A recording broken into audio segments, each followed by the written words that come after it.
entirety of the competition. Yeah, I think you gotta like Wunderbar as the favorites in Workshop because more went wrong for them in the earlier matchup between these two teams on that map, and they were still able to win it. So I think their strategy is maybe a little faster. All right, let's see as both teams got to capitalize on, not making the same mistakes they had earlier. Let's get it going. Game number 1 in our grand finals right here in Workshop. Alright, so we're already starting here with the trash group and already different strats coming in. Wunderbar dealing with the trash, not actually utilizing the hammers. Now, these mobs actually dropping bombs on the floor that detonate and do damage the mobs as well. It's not just the hammers that help you out, but also the bombs that you drop on the floor. And that's why Wunderbar had a very interesting strategy. They were gathering the trash up, and then they all gathered on top of the trash to make sure that the bombs are spawning on top. And then now we're slowly kiting the trash over the bombs to get that friendly fire. And it looked like it paid off for them because they managed to clear the trash a little bit faster, and therefore the boss spawned faster as well. And what's crazy to me is this actually happened to them in their previous matchup in Workshop as well, where they were only a second or 2 seconds apart at the end. They had that same thing happen. Golden Guardians didn't quite deal with the bombs as fast as Wunderbar did, but they were still able to complete this boss faster purely because of the way they do the hammers, right? Making sure they get no mercy charge on the 4th hammer rather than the 3rd so they can put more damage into Platinum Pummeler here. Let's see if Wunderbar just made a mistake with their strategy last time and they're able to pull that off here, because that was like a 30-second time loss for them last time. Yeah, it was definitely a big difference last time. We do see that No Mercy is going to get finished off with that hammer here, or close to actually, 6% left for Wunderbar, as Golden Guardians are just carrying around No Mercy here from hammer to hammer. Zalia going down, actually. They are committing a battle rest, but I'm okay. So Zalia is actually accepting the battle rest, which is really just a time thing because there's no way they need the healing anymore. It's only the Platinum Pummeler alive, there's no more damage to heal away, but because the hammers do more damage, the more people trigger it, they decided to actually get the rest off on Sally just for a pure time save of how close this game was last time around. And it looks like Golden Guardians wasn't as successful in dealing with that last hammer smash as they were last time, so even though they're able to get the same time kill on their kill, looks like Wunderbar is killing the boss a solid 25 seconds faster than they did last time. Of course, with the main caveat being that Zalia died, they don't have that battle res available for the next 8.5 minutes in this dungeon. We'll have to see if that's going to be something that causes problem for them later on, because if they need to battle res somebody on this next boss, that could bite them horribly. Yeah, definitely. They can't make any more mistakes from here on out. You see the skip come in by both of those teams. The tanks just running through, making sure they get aggro, and then they are shadow melting off the aggro before they engage Kujo. Of course, it is bolstering, so this trash that they just skip is very inefficient to play, just because the living waste have much less HP than the other mobs, and therefore it's just something you do not really want to deal with, at least not with the living waste. Oh yeah, for sure. And we're probably going to see similar strategies from what we've seen as well once they just deal with those few adds afterwards. It's really going to come down to, it looks like those single target damage here. We talked about this a lot last time in the workshop here. We saw the massive amount of single target damage coming out of Zalia on the last boss here. It was definitely a question mark as to whether or not the corruption was the main issue, but really we know corruption, even when you're playing perfectly, doesn't really amount to much of a difference. You still have the same corruption budget with all of your corruption. It might come out to maybe 3 or 4k single target DPS if you're playing perfectly. So really it must have just been that JB felt like he had to keep his team alive, whereas Zalia was comfortable enough with his teammates keeping themselves alive and was able to pump out more damage global cooldowns than JB was. They're really going to have to try to step that up here because they know even if they have better execution in the dungeon, the greater single target damage from Wunderbar is always going to be something just looking over their shoulder. Yeah, and it's a little bit of a mistake here for Golden Guardians, as Lydie didn't position the boss onto the corner for JB to still attack. Of course, the hunters were still able to attack because there is a position where you can stand and you do not get hit by the AoE, but you can still attack the boss. But it wasn't close enough for JB to attack the boss, because, of course, for melees it needs to be a little bit closer. That's why JB actually dropped 10k DPS here, just because of this fact that the boss wasn't close enough. And these things really matter. That's why Wunderbar actually finishes off this boss quite a bit faster compared to Golden Guardians, even though Golden Guardians did save that Bloodlust for Kujo, while Wunderbar did use it on the first boss. Yeah, I mean, that's 2 million extra damage dealt by your healer on the boss, and you can see the difference here. It's going to be about a 10-second differential here in this boss timer, which is a massive deal when we saw them only winning by 2 seconds earlier on. We're going to have to see more damage and better execution coming from Golden Guardians to work their way back into this matchup, because I don't think Wunderbar is a team that will make the same mistake twice in a row. Yeah, definitely not. We see them already fighting this gauntlet here. Can utilize the spell reflect from the warrior pretty well here as well, getting those casts through. It is bolstering, so you definitely still want to even out the damage. Don't want to just spell reflect the casters and let the guards go through. That's why the hunters are probably focusing the guards, while the spell reflect is being used by now to even out the damage. Yeah, and I'm just taking a look at their corruption choices here. They're running they're both healers are running the exact same thing as last dungeon here, just sticking to their guns. The expedient / gushing wounds hybrid coming out from Zalia, and the full versatility build coming out from JB, just playing it super safe without too much of a damage loss. And yeah, it's really just going to come down to execution here. You can see that WUNDERBAR is just that 15 or so seconds ahead in terms of execution. They're on the same trash pull right now, but they still have half of the health bar to deal with on the side of Golden Guardians. Yeah, and I mean, you gotta look at the damage, really. I mean, even though, of course, the healers and the tanks do a lot less damage than the hunters most of the time, but sometimes they can really just burst a lot, and it really makes a difference when the games are so close between those two. You can see Zalia doing up to 70k single target DPS to this mob here, and 100k early in the trash before. And also JB just pumping 80k single target DPS onto this single mob. That's just an insane amount of damage coming out of those healers. Oh yeah, for sure. And yeah, I mean, once again, just holding that slight 15-second lead, it's really hard to mention that. I mean, these teams are just so good. You don't see any real mistakes coming out of them. It almost always just comes down to execution-based strategies. The DPS, yeah, that's a minor thing that could make up for a difference over the entire dungeon. But any minor mistake, you know, maybe bad bolstering management in the last pack for or any of these big packs actually, or just a death somewhere could spell the difference with how close these teams are. Yeah, definitely. You see WUNDERBAR and Golden Guardians dealing with this Void Weaver here, just because it's very efficient to use the Obelisk here to skip to the next boss, because this gauntlet is something that can cost you a lot of time if you have to wait in the vents and you can't walk through those spots. That's why we've seen almost every team deal with this Void Weaver so far and play the last 3 obelisks or awakened mobs with the last boss.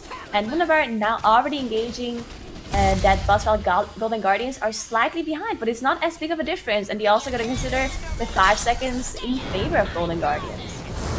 Oh yeah, it's definitely going to add up here. We were just mentioning it. That's not something you want to have happen.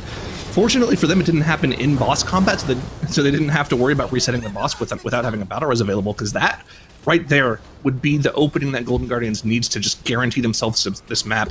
But for what it's worth right now, they're able to catch up in single target damage here and bring the bosses to roughly the same percentage here. I mean, these guys are neck and neck.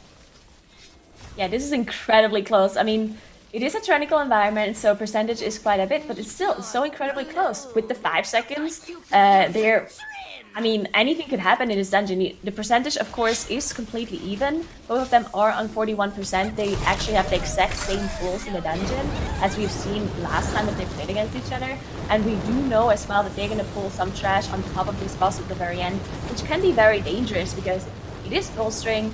And this boss by itself already has so many mechanics that you need to dodge, with those cogwheels going around and the fire that needs to be dodged everywhere. And on top of that, you also have to handle the trash at the same time. It's a really finicky thing too as well, because you want to make sure you do it in between those flame jets from the center here, so you don't have to worry about kiting the trash around the room. But one of the things you can do if you're not too worried about it is you can stand in these damage reduction aura circles that come from the Tinkerers, but it looks like they're just not letting them go through. Usually okay, it's on the stairs right there, which is interesting because you can just Z-axis the flame vents on the stairs there as well. So there's another shield generator down that people can use, but they just leave it down, actually. I don't think you can cleave those down. I'm pretty sure you have to single target those down, which is really weird that it died. But it doesn't even matter. The boss is already dead. The flame jets aren't going to be a major issue for them as they just deal with the rest of the trash here. Fantastic cleave execution from WUNDERBAR there, whereas Golden Guardians, not quite the same on their end. WUNDERBAR had the trash essentially dead by the time the boss went down, but you can see Golden Guardians here, multiple trash mobs still alive, some of them as high as 40% HP, which can be an issue for bolstering here, so it's going to take a little bit more time for them to clean it up.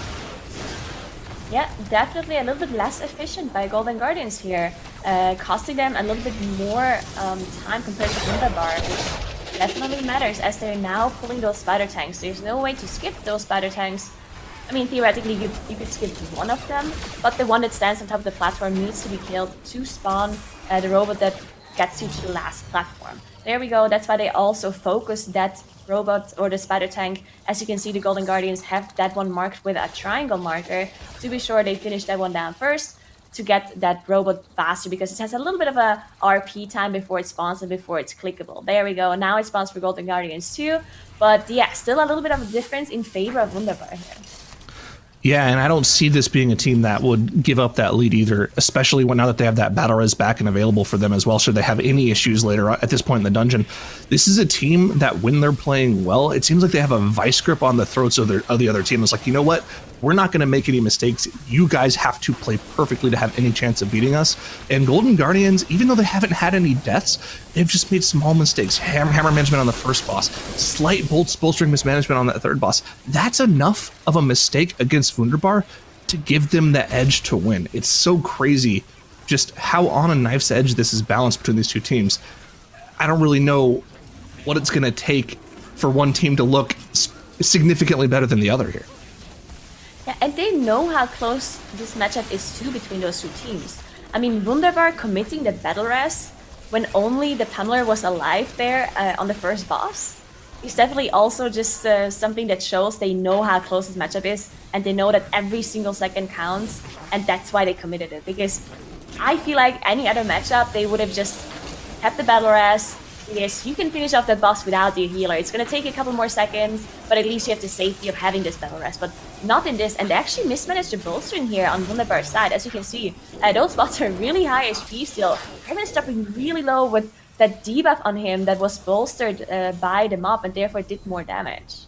Yep, but he did get it removed at the last second there, so they didn't have to worry about the damage coming out from it. And they are going to be engaging aerial unit R21Z, a King Mechagon bot here, significantly before Golden Guardians, who are still dealing with this bolstering pack. And the bolstering kills Shakib here. That's going to be that death on the board for them. So there's no longer a 5-second differential here, and they're going to have to res him up before getting to this boss. That's going to be more of a time loss for them, and they're going to end up engaging this boss a solid 20 or 25 seconds behind Wunderbar here.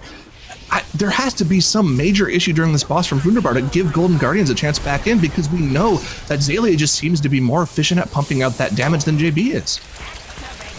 Yeah, I mean, the last time we saw Wunderbar pulling the boss after Golden Guardians, and they still managed to beat them on boss timer just because they were playing this boss more efficiently. So it's not looking good for Golden Guardians. If Wunderbar does the same thing as last time, then it should be going in their favor unless they make some sort of mistake.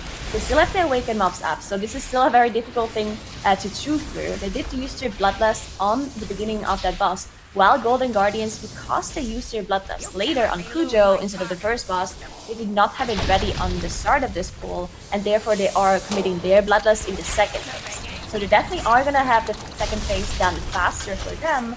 But it's a huge difference as you look at the boss HP right now. Wunderbar is just so much faster because they pulled the boss so much earlier. And we know that the Bloodlust shouldn't be a major issue here for Wunderbar, because before, when they pulled the final boss at the exact same time, Golden Guardians had the Bloodlust available for the actual King Mechagon portion of the fight, and they still couldn't kill the boss as fast as Wunderbar here. So with 50% left on Aerial Unit and Awakened Mob still alive, you have to imagine that this is just a slam dunk win here for Wunderbar. Yeah, they are now in phase 2, while Golden Guardians are still fighting those Awakened mobs as well. And they really are not having an easy time. As you can see, the Awakened mobs are still up.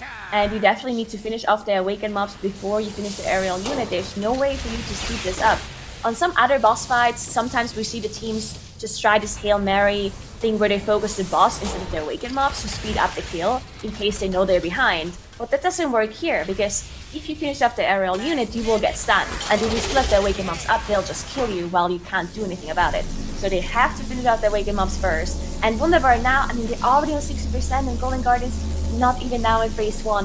This is going to go to Wunderbar unless they make some sort of huge mistake here, which I very highly doubt, just because this fight, it is Tyrannical. But oh my god, the two things from beyond almost finishing off Maris here as he had to use his acceleration to stay alive.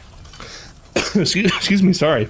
That was a scary moment there from Mirez, though. And he doesn't have the aspect of the turtle available either for him, so this could be a horrible moment for him here.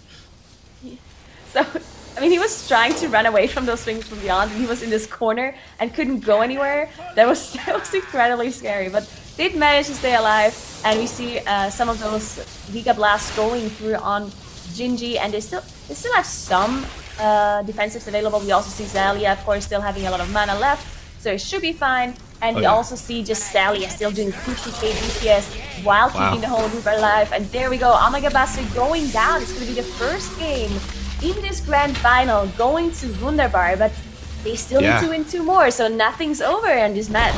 I mean, look at the time there. 30 seconds faster than the previous one. I was almost choking on my water by how fast it went. That was a crazy match for them.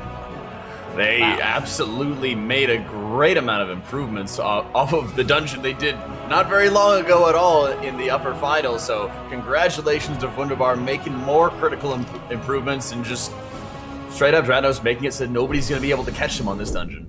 Yeah, this is why I thought this was a Wunderbar favored dungeon, because it was so clear how easy it would have been for them to shave 30 seconds off their time from before by just not having the tank go the wrong way. And so just by doing that, then all of a sudden that makes 30 seconds on their timer. Whereas for Golden Guardians, it was not clear at all what they could do to really shave that much time in one fell swoop off of their timer. I felt like they were at a pretty serious disadvantage here.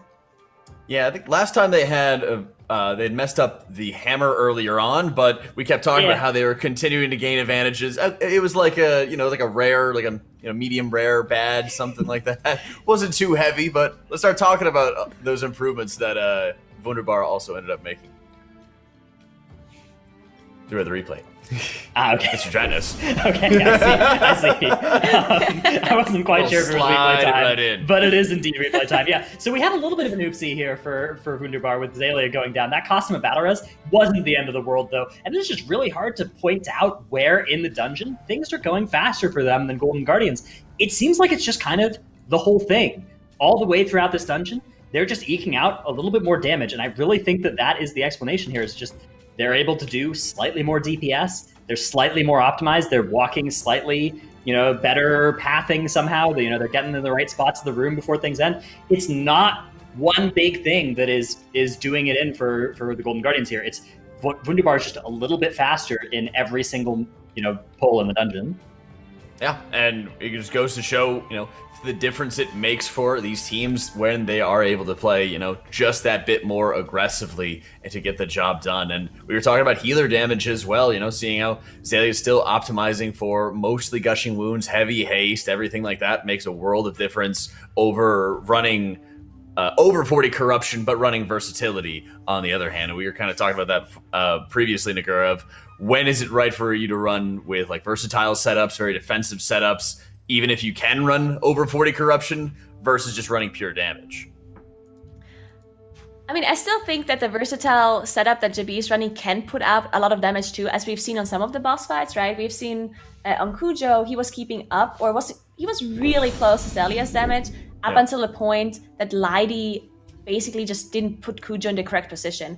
And then it's not really his fault anymore, because if there's no way for him to attack, then he just can't keep up with Zalia's damage if now that's put the boss in the correct position there. So I think it is very close with the two setups. It's just the fact that Zalia might just be playing more aggressively and saying, hey, I'm not going to heal you, use your defensive here, right? So I can do DPS. And that's really something that is also dependent on your damage dealers and on your group. The better you synergize, the more the healer can do damage if your damage dealers and your tank are using the defenses properly in favor for your healer's damage.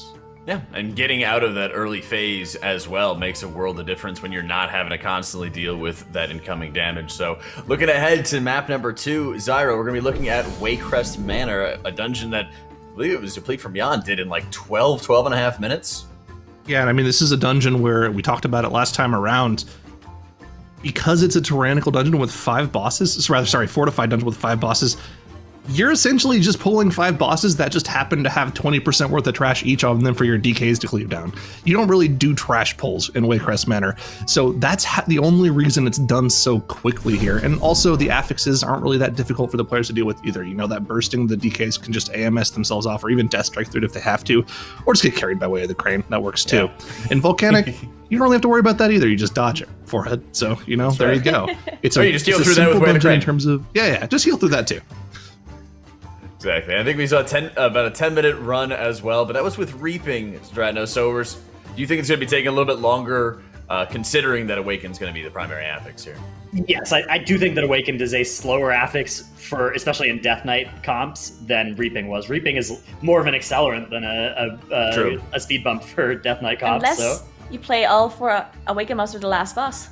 True. I don't think we'll see that, but I can't rule it out for sure. We haven't seen either of these teams in Awakened Waycrest yet this weekend, so it is a big question mark. We do know that very impressive 12-minute time was put up by Deplete from Beyond. It looked really, really, really hard to beat that, but if there's anybody who can do it, it would be one of these two teams, Wunderbar or Golden Guardians. That's right, and a lot of those pulls we'll have to see as we talked about Raw last time, Zyro. Let's start talking about the Soulbound Goliath as well, since no matter what, like you mentioned, they're pretty much just pulling things into every single boss they can.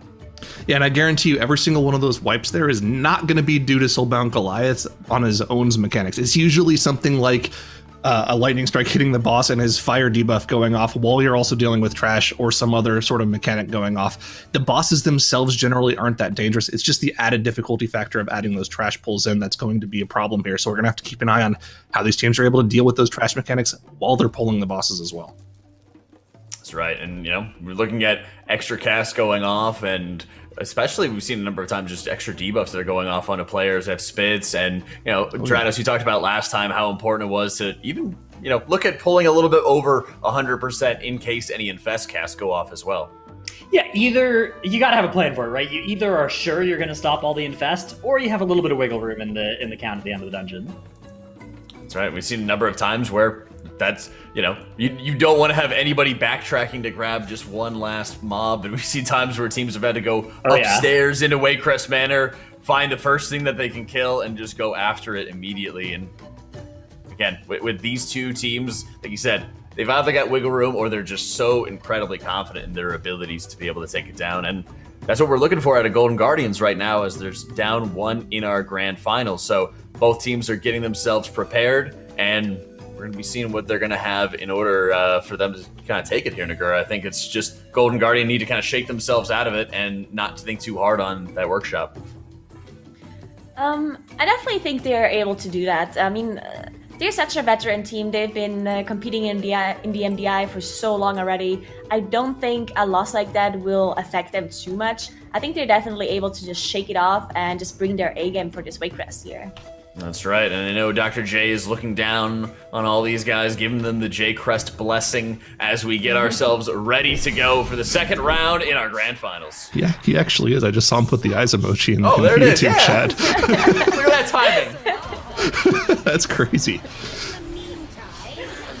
Alright, so we are in this Waycrest here, and we do see the same comp out of both teams. We see the double DK plus the Demon Hunter, so no Hunters at all in the setup. The Demon Hunter is here to buff the damage from the DKs because you get this increased magic damage. And look at the amount of damage Yoda was doing! Yoda did so much damage, I think he had aggro! He had to have pulled aggro there. That's so unfortunate.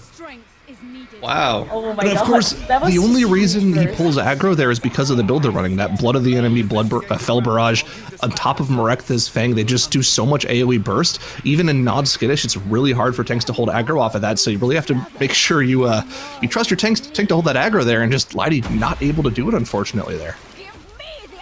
Yeah, very unfortunate. Both of the teams do commit their bloodlust as they're pulling a lot of trash. Both of the sides here with the Acolytes on top of the boss as well. So both of them are going to go up quite a bit of percentage while also dealing with this boss at the same time. So we all know how difficult this boss can be from the live servers, but no problem for those two teams as they're just bursting down the bosses so incredibly fast with the amount of damage they have coming out of those two DKs and the Demon Hunters. Now, one more thing about the Demon Hunters, not only do they buff the DK's damage, but they also provide darkness, which is incredibly good for bursting, because it can just negate some of those crucial ticks when you have 10 or more stacks on the whole team. I think it's really interesting to look at this, because we haven't really talked too much about the corruption that our DKs and Demon Hunters like to run, but they're both just stacking some amount of versatility amplifier as well as expedient amplifier. So a lot of versatility percentage and haste percentage, just so they can get out as many globals as possible and be as tanky as possible on top of that. So with that added extra versatility, it's just so weird to see it, especially Demon Hunter, one of the tankiest DPS in the game, go down like that. But here we go again.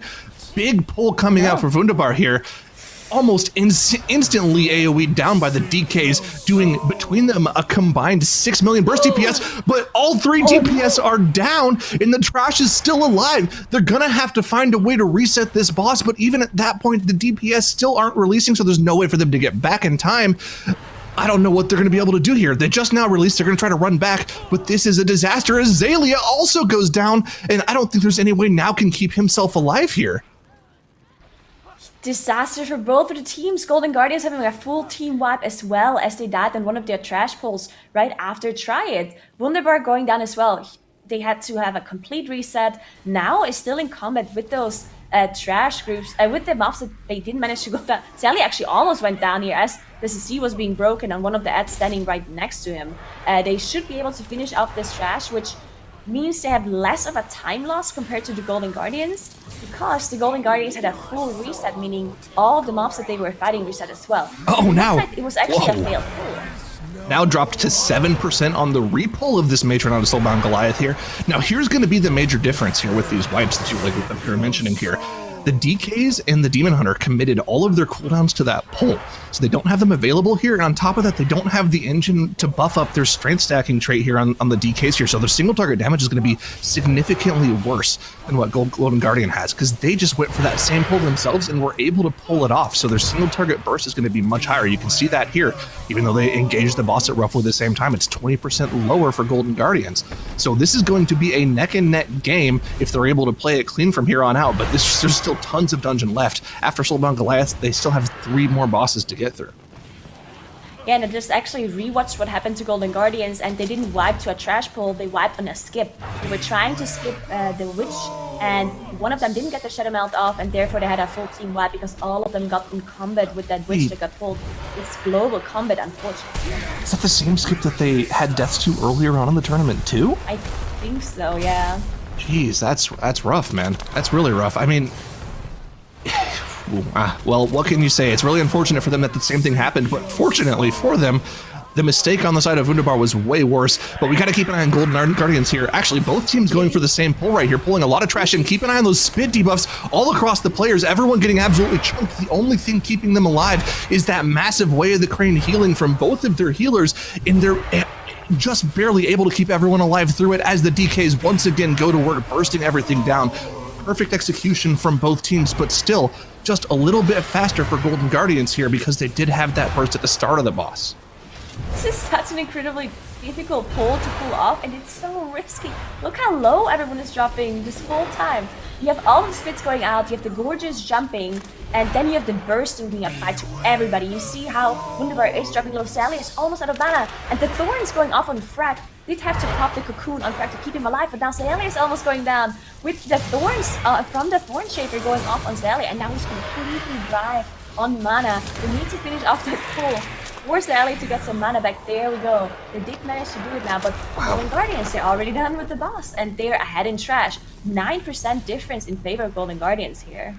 Can't take our foot off the gas pedal yet as we're now gearing up for another massive trash pull into Rawl the Gluttonous here.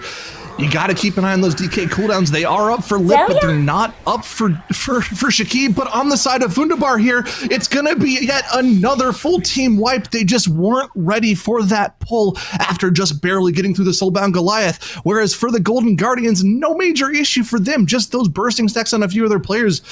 The darkness coming in huge there for them. I think it absorbed almost all of the ticks of bursting on JB, Lighty, and Yoda there. Insane from them. And they're just able to pull it off, where Wunderbar is just not having a great time here. Definitely not. Just mistakes after mistakes. And to be honest, this might just be a chain reaction, because if you plan out a dungeon like this, where you do a huge pull after a huge pull, you need to line up your cooldowns and you need to plan ahead your defensives perfectly. So when they had that one wipe on their pull on top of Goliath, they probably manage their defensive cooldowns and their offensive cooldowns, and now the things that they should have ready are not ready in the moment that they need them. And this is why they have these just chain reaction wipes after another on WUNDERBAR side. While Golden Guardians, they had a wipe too, but only to a skip, so they didn't commit any defensive or offensive CDs to that skip, and therefore I do think Golden Guardians is definitely the team that can pull this off without any more mistakes. I think they should be able to finish off their strategy in that Waycrest manner perfectly from here on out. Gotta keep an eye on the health bars here for WUNDERBAR here as they go for that massive pull again. Darkness coming out. Everyone's still alive from that Way of the Crane healing, and a majority of the danger of the pull is gone as the massive AoE burst comes out from all three of the DPS players. Looks like this time around they have got it down, but the boss is already dead for Golden Guardians again. They are just so far ahead because the magnitude of their deaths were just not as important as the ones that WUNDERBAR had. I mean, they're going to have to full wipe again in a much more massive way in order for WUNDERBAR to come back. I feel like we're talking about this workshop again here. Just the lead has been established at this point, and it's going to be hard for them to come back. Yeah, they're really far ahead at this point. It looks like they're playing a double obelisk here on Golden Guardian's side. So they're playing the Tank Buster plus Samrak at the same time, and they're going to use the Nyaloka Realm to get down to Lord and Lady Waycrest. Now, the one thing WUNDERBAR might be able to do to catch up to the Golden Guardians here is to skip the obelisks and play 4 Awakened mobs to the last boss, as we've been talking about before the dungeon started.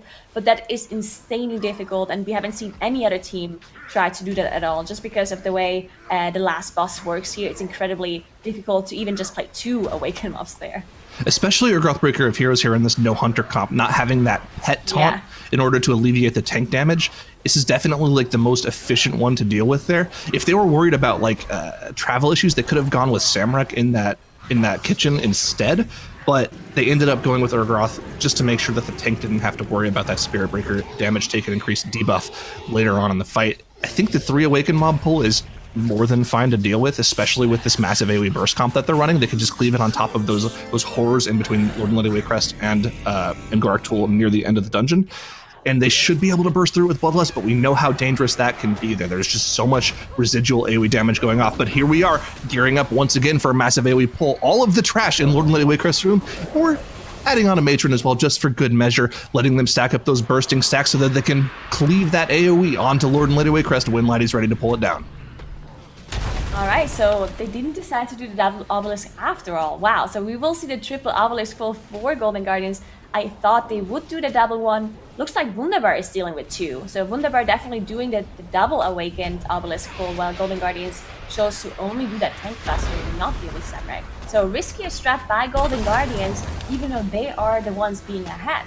So now they are fighting Lady and Lord Waycrest. They dealt with the trash already, as you can see the huge DPS numbers coming out of the 2 DKs here. Looks like Yoda didn't have any offensive cooldowns available to him, that's why he's a bit lower on DPS, or he was just focusing the boss. But yeah, just huge control. And you also see Lighty jumping around to make sure that he's lining up that spell reflect perfectly. You gotta remember that 5% of the DK damage is attributed to Yoda as well, because he's amplifying their damage. So really that Demon Hunter is doing way more damage than the details meter suggests there on the top right of the screen. Really helping out there, even though not the Fell Barrage on single target. Love that.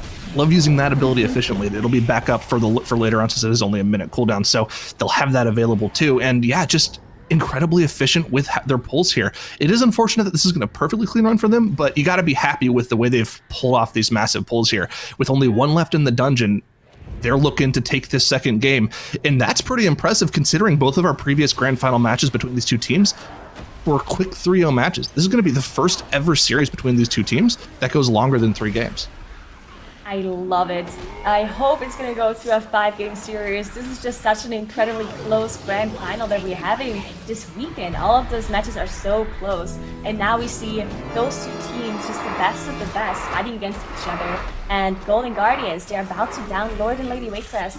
And as you can see, the percentage here, they're almost done. They have the 3 obelisks that still give them percentage, and then they also have those horrors. They might even be pulling them on top of the last boss if they're feeling For sure. I feel like they have to go for it here, because if you don't go for it and WUNDERBAR does go for it and they're able to pull it off, you've essentially just thrown the match. So here we go. The horrors are pulled. They're waiting for them to stack up before they move into the boss here. And here they go. I wonder, is Yoda going down to take these first charges, maybe with a nether walk, just to make sure he doesn't go down? It looks like that's what it is. There we go. First charges out from the Gloom Horde. Gorak Tools engaged. Bloodlust is popped. It's all going to come down to this pull for Golden Guardians. If they're able to pull this off, they will secure this second round. Let's keep an eye on those interrupts of Void Malthrough. That's probably going to be the important thing, but also have to keep an eye on the fears from Samurai Beckoner of Chaos. This could be bad. But the burst coming out just cleaves through everything. The horrors are down. The awakened mobs are sub 30%. It looks like they're able to pull it off here.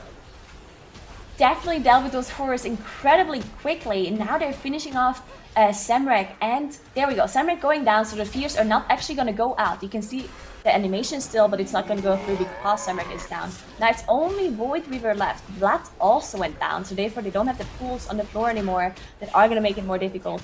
And Void Weaver is actually a lot easier for this kind of setup to deal with for them, because they have Quadra melee interrupt. With the double DK and Demon Hunter comp, they have a lot lower cooldown on their interrupt compared to the Hunter comps. So they should be able to interrupt all of the Void Weaver casts. We saw one go through on JB here, but he was fine as he was using one of his self-defensive skills to stay alive. And there we go, they're at 100% trash now. They only have 30% HP left on Gorak Tool, which really should not be any issue for them on a fortified environment. WUNDERBAR has now also engaged Gorak Tool, but they need some extra deaths to come out from Golden Guardian to have any chance of catching up, because they are also 20 seconds behind due to those death timers. But with only 20% HP left on Gorak Tool, it looks like Golden Guardians are going to be able to even out this best of 5 grand finals to a 1-1 score and play a relatively clean match. Yeah, they wiped to a trash skip. And I mean, honestly, it makes that run from Complete from Beyond early on look incredibly impressive, but you've got to love taking a game off of one of your most bitter rivals here for Golden Guardians. Very impressive to see that here. That's right. Golden Guardians bouncing back and not going down without a fight there as they take that Waycrest Manor, stick into it. And like you mentioned, Zyro, there's been a number of times these teams have been facing up, but generally it's a sweep one way or another. So big congrats to Golden Guardians, making sure they're going to keep this one close. And Dranos, they're going to be fighting it tooth and claw for this one. It's so hard to win 3 games against WUNDERBAR, but Golden Guardians are taking a very important first step in that process here. Man, a lot had to go wrong for WUNDERBAR there, though. True. And we were able to kind of see firsthand, you know, we talked about it. Oh, yeah, it's going to be great to see all these teams rushing headlong into each of the 5 bosses, trash in tow and everything, but it also show there's so much that can go wrong in this one, Nagura, and there's so many risks they have to take. Yeah, I mean, I feel like they're just preying on some of these pulls that they do in this Waycrest manner. They just like pull everything on top of the boss, and then they just pray that they're just gonna survive, because there's just so much damage coming out on the whole group.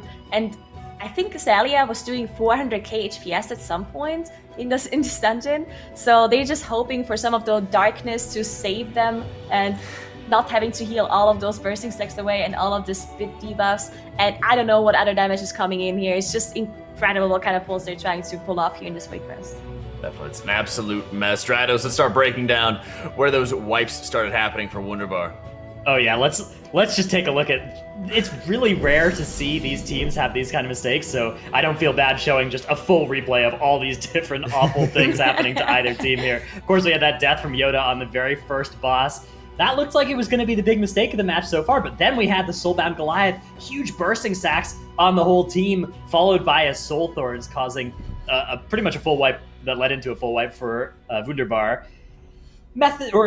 Golden Guardians had this other problem here. Nearly called them their old name, where the same trash skip actually that got them last time got them again. So that is something that maybe they need to work on, because that is 2 out of 2 times they've been in Waycrest where that particular skip has gotten them. And then we had just this brutal pull onto Rawl the Gluttonous. And as we talked about, it's not the Rawl that kills you. It is all the trash. All of those mistakes added up to be just enough to allow the Golden Guardians to come into this last boss fight with a huge amount of extra time to their advantage, and that, coupled with their ability to kill the boss with 3 awakened enemies, let them secure the win. Although again, it was only by like 30 seconds or a minute, and those mistakes on the side of WUNDERBAR were very large mistakes. It is hard to count on a team of the caliber of WUNDERBAR to make multiple of those mistakes of that degree of severity in a dungeon in the future. So it is a really scary position, I'd say, for the Golden Guardians to be in. Most definitely, and it does just go to show, we talked about it before, Zyro, about, Waycrest Manor and Dr. J looking down, but nobody is the king of Waycrest Manor but Dr. J. But there is another reward that will be coming around for a lot of these teams, and while we would have loved to have this at an in-person LAN to be able to show the rewards for these teams, not only the big prize pool, but also these amazing medals that we have affixed perfectly with the Eye of N'Zoth. These look heavy. I really wish they would have sent these to us. We could just do a little modeling for them before we maybe return them. I like that idea. Else. Yeah, it would have been great. I want Send the one golden to Italy one as well. Me too. Let's I kind of like the logo on the silver one a lot, though. I like that. Well, one. I assume I think that's the that's back. Yeah, that's might the be back. the back. Probably, yeah. Okay, that's cool. I do like that a lot, though. I wonder if those eyes of N'Zoth are googly eyes or not. I hope they're googly eyes. That would be ideal. That would be perfect. Petition to make them googly eyes before they get sent out for it. You just put the little sticker there on it. It'd be perfect. But those are going to be sent out to our champions as well at the end of this. So we're going to be making sure that they get them properly rewarded, and hopefully we'll be able to get a bunch of pictures of them showing them off soon as well. So lots of very cool rewards going to be coming up for this. We can kind of get together. We need to find a tank. Dranos, you want a tank? We'll go get some medals next year. I don't know about that. Ooh, it's gonna be great, man. Come on. We have a full range to caster desk. It's gonna be great. We'll dominate. But first, we got to see who's gonna take the championship for our grand finals. As with Waycrest Manor done, we are gonna be moving into King's Rest, Zyro. And you got to remember, this is a best of 5, which has essentially been boiled down to a best of 3 now, with them tying it up at 1-1. So King's Rest, Motherload, and Freehold coming up here. King's Rest, we've seen insane so runs. much. Insane runs. It's hard to think what could be done to make it even better between these two teams, because this is another one of those dungeons that's for the most part been figured out. They know the best strat, but there's a lot of execution-based things you can do in this dungeon. There is, and there's going to be a lot of pressure on both of these teams. I think that's kind of some of the glory of this map pool in many cases as well, Dranos, is that there's some room for innovation here and there, but man, there's just huge execution tests for these guys. To be fair, they do have different King's Rest strategies from each other. We know that Golden Guardians plans to... they pull the construct on the bridge, and then that allows them to pull trash onto Shadow Zul and skip that 5-pack later, whereas WUNDERBAR just zerg down that 5-pack and then skip all the rest of the trash on the bridge and that interment construct and go right into Shadow Zul by itself. Earlier on, it looked like WUNDERBAR's strategy was faster there, but that may have just been due to them being able to apply more damage rather than their pathing being better. I'm not sure. We'll see. And as we got to look at it, let's take a look at our Golden Serpent. It's usually one of the nicer bosses. Really, nobody's wiped to it, Nagura, so shouldn't be too bad. I think the reason why no one has wiped to this boss is because there's actually no way of pulling a lot of trash on top of this boss. The only thing there can pull on top is the construct. And then it's really difficult to wipe if you don't have multiple trash packs on top. Yep, thankfully, and usually most groups they just have the entire room to be able to work with. Very few lives ever end up getting claimed on the boss, 0.18 on average. So really, nothing too much to worry about. We're going to be looking at pretty much just end boss to decide who is going to be able to survive this, because there's been so many of those obelisks coming in at the last boss. We've seen a number of times, Dranos, it was WUNDERBAR really that was just saying, okay, we're just going to start focusing down King Dazar and start cleaving everything down. They took forever to kill some of those ads. Yeah, WUNDERBAR just has this incredible ability to assign their damage to whatever they want to, but it looks like we are about to get underway here in Game 3 of our Grand Finals Best of 5. Alright, so we know that they already have a little bit of a different start here. Golden Guardians, oh no, this time around they actually changed up their strategy, because I'm pretty sure WUNDERBAR was dealing with those minions of Souls before they were going through this trash pool, but this time around they decided to skip them. As we do see a whole room pool probably gonna come in by both of the teams. Last time around, WUNDERBAR almost had a full wipe here, as only Junji and Fragment were alive. Oh, a couple of minions as well got loose there for Golden Guardians there, and you can still fixate on JB here, but they're able to cleave it down underneath, so that was a little bit of an interesting start of the pull.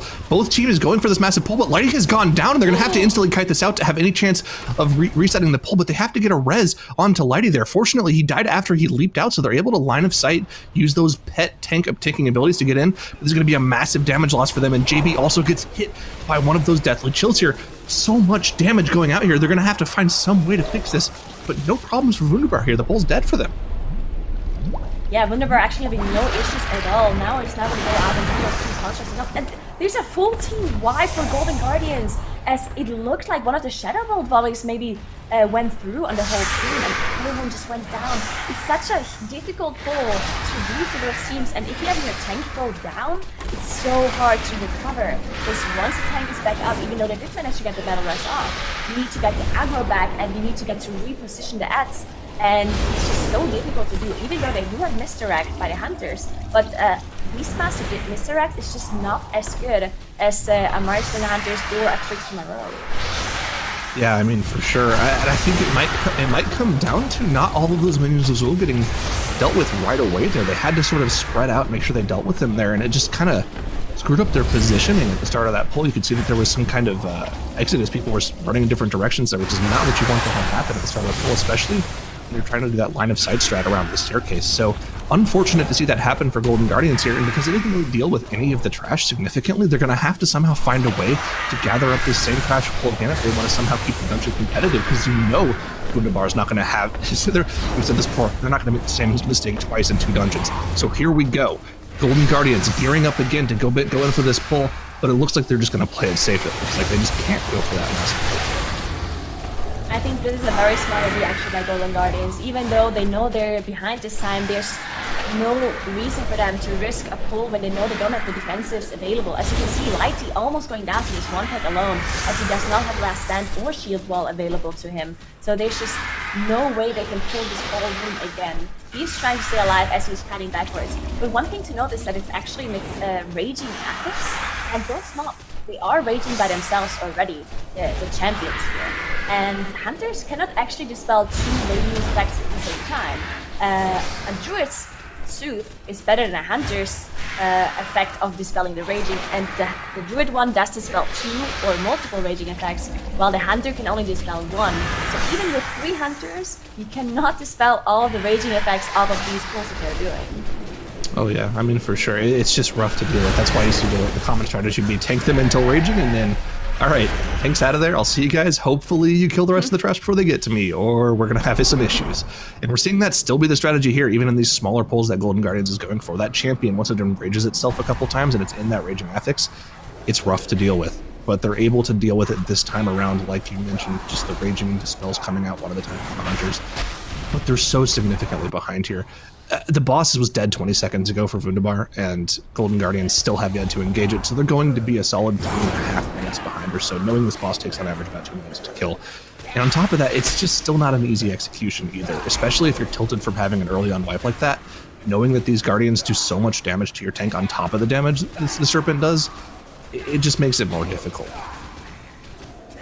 Yeah, and I mean, at this point, the only thing Golden Guardians can do is hope for Wunderbar to make a mistake. They have to continue their strategy. It's very, very difficult to make up time in King's Rest. I mean, we've seen them play against each other earlier in King's Rest, and Wunderbar did make a mistake on their very first pull, but it wasn't as costly as the mistake Golden Guardians made. So Wunderbar did manage to catch up to Golden Guardians by just playing their pulls very efficiently and executing them well, but there's no way that he can do any sort of bigger pull or do any sort of Hail Mary strategy, because he already played for Awakened Mobs with the last boss anyway, so it's not like he could skip another obelisk or something like that. And yeah, there's just very little room for doing riskier pulls or getting more time here and there. Oh yeah, for sure. And like we talked about this yesterday as well, this gauntlet is the most soul-crushing thing as a competitor. Know you're behind and you've wiped, because every single bone and muscle in your body is saying, we gotta go fast, we gotta go fast. But then you deal with one section of the gauntlet and the dungeon's like, okay, you can pull the next trash back, and looks at my watch, 15-20 seconds or so, and yeah, just go ahead and take it easy for a second there. And you're like, no, we got to go fast. So it's going to be torture for Golden Guardians for the next 4 or 5 minutes here as they deal with this gauntlet, but they're going to have to somehow try to find a way back into it. And that's going to have to be in the form of some sort of major mess up. Yeah, unfortunately, I don't think there's any other way for Golden Guardians to come back, as WUNDERBAR is now fighting the last trash pack in this gauntlet. Once they finish off these 2 mobs, the gate will open and they'll be able to move on. We do know that WUNDERBAR is skipping the construct on the bridge and go immediately to the Machimba room and are dealing with those fluids and the construct in that room, while Golden Guardians is playing the construct. So a little bit of a difference in strategy, but it amounts to basically the same, because WUNDERBAR does have to do a pull later on in the dungeon, while Golden Guardians doesn't have to pull as much as them. And now we see WUNDERBAR moving on, doing that skip as I've been talking about earlier. Yep, for sure. See that same skip, Zalia taunting it to the side. He's going to Transcendence back while the rest of his team runs by, and then he'll Shadow Meld the aggro off. Pretty normal skip at this point while they set up for this massive room, more than likely going for just about every single thing in the room while they AoE down with that Hunters. You gotta keep an eye here. They're gonna wait for those first Entomb casts to go off. Once those both go off, then they'll pull these 2 constructs into the boss and cleave it down with rapid reload. Yep, there we go. They are about to gather up everything. Now, the one thing that they cannot do is pull those constructs on top of Machimba, just because those constructs are casting the Entomb ability, as you can see, and Manor is just being put into the tome and Sally getting him out. And you can't really do that while fighting Machimba at the same time. That's why they're pulling the constructs first. They wait for the Entomb pass to come out of those constructs, and once the Entomb went through, they are pulling Machimba afterwards. Yep, looks like, oh, that Entomb cast starts casting. That could have been a problem for them, but just barely able to deal with it here. And they need to finish this construct off before the boss's Entomb goes off so that they can spread out effectively to get people out of this next Entomb. Waiting for that drain fluids to go off so they don't get another one of those flame patches on the ground. Here comes the Entomb. They need to instantly get this person out. That looked like it was pretty slow.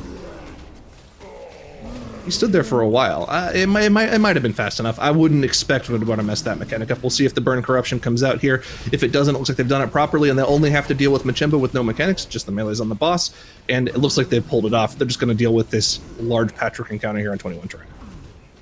Yeah, definitely looks like they pulled it off. Now, if they don't manage to do the Entomb strategy, so Machimba stops casting abilities, it doesn't make the boss impossible, but it's a time save to do this strategy, just because you can do more damage. Even if you have a full Hunter comp that don't lose any damage from moving out of the fire, the healer loses damage and the tank loses damage from having to move out of the fire, and then the boss doesn't move immediately, and then it's just gonna be, he's gonna be unattackable for a little while, and stuff like this just costs you precious seconds that is so important for the MDI, and this is why they are playing this kind of strategy here. Yep, for sure. So it's not going to be that much of an issue for them to deal with Machimba unless now gets crit a few times, which could be pain, but they have so many things to deal with that. The thing is, you don't really want to have to use cooldowns here, right? You want to save them up for the next big pull right afterwards with the Berserkers, as well as so much magic damage coming out from the Hex Priest. It can be a lot of damage to deal with. Golden Guardians just now getting through the gauntlet, and you can see based off of the boss timers at the bottom, they killed Golden Serpent 2 minutes and 40 seconds slower than WUNDERBAR here. They have a lot of ground to make up, and they're not going for the same skip that we saw out of WUNDERBAR. It looks like they're just pulling this construct in. Yeah, it looks like they're going for it.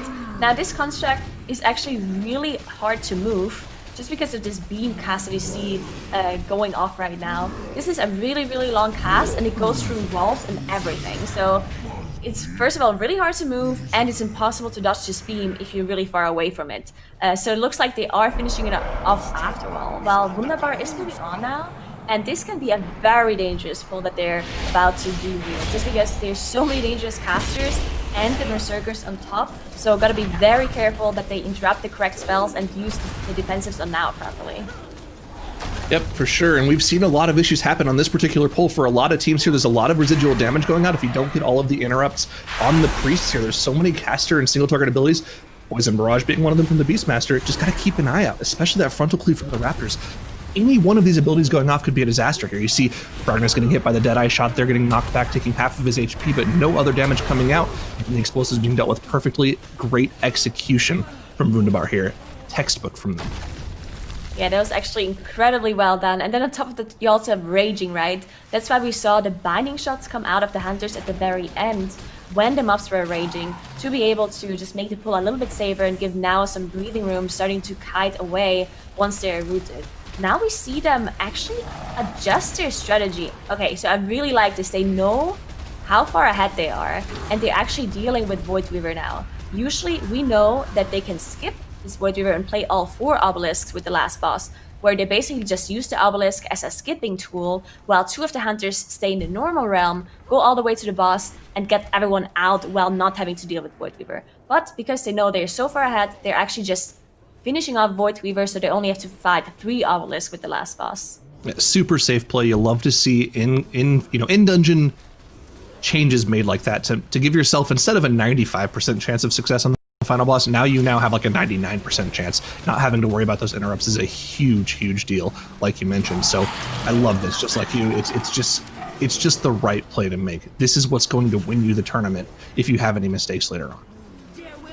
Yeah, and I love this too, because I remember in the last year's spring final, we talked to WUNDERBAR Gingy, and we asked him a bunch of questions, or we asked the team a bunch of questions, and we basically said what they do if they know they're really far ahead or really far behind, if they adjust their strategies or what their voice comms is like. And I remember Gingy saying that they don't actually adjust their strategy at all, even if they know they're ahead. They basically just said, we want to just play our strategy no matter what happens, because we're confident and we practice that strategy, and that's what we want to do.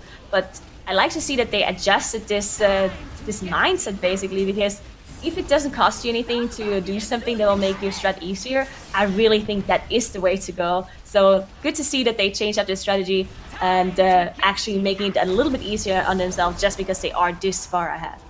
Well, and that's a really interesting observation, and I think it's great to see them sort of grow from that, because I think at that time in the spring finals, they were undefeated. They never lost a match at all. They had won all 3 cups, and they never dropped a series. And I think when you're the people that are doing that, you're okay to have that confidence to do that. I think this shows massive growth, not only from them, but from their respect for this Golden Guardians team. They know if they make a mistake, Golden Guardians is good enough to come back from that and capitalize on that, so they do go ahead and make that adjustment on the fly. It's definitely very telling of the respect that these 2 teams have for each other. Yeah, definitely. And we did see one of the severing axes go off here on Gingy because he did not have Turtle available, so had to out-heal that debuff instead of just completely deflecting it with Aspect of the Turtle, which is a little bit unfortunate, but no problem for Zalia being able to out-heal that huge damage debuff that goes out on this boss. As they're now fighting Zanazel. One thing that is a little bit annoying here in Zanazel with the totems is that they actually spawn explosives with this affix that we have. So usually we see the teams just completely ignore most of the totems, but because of the explosive affix, it could spawn explosives all over the place, and therefore we see teams basically just dealing with the totems instead of just leaving them up like we see them do with other affixes. Oh yeah, the totems are definitely one of the more dangerous portions of this fight in general, even without the explosive affix. Also, something that a lot of people don't know as well, just a little tip for live keys for you. If you have a fire mage in your group, hold the boss on top of one of the totems. That ignite can cleave, and if it's a combust ignite, it'll solo the totem on its own. Little tips for you.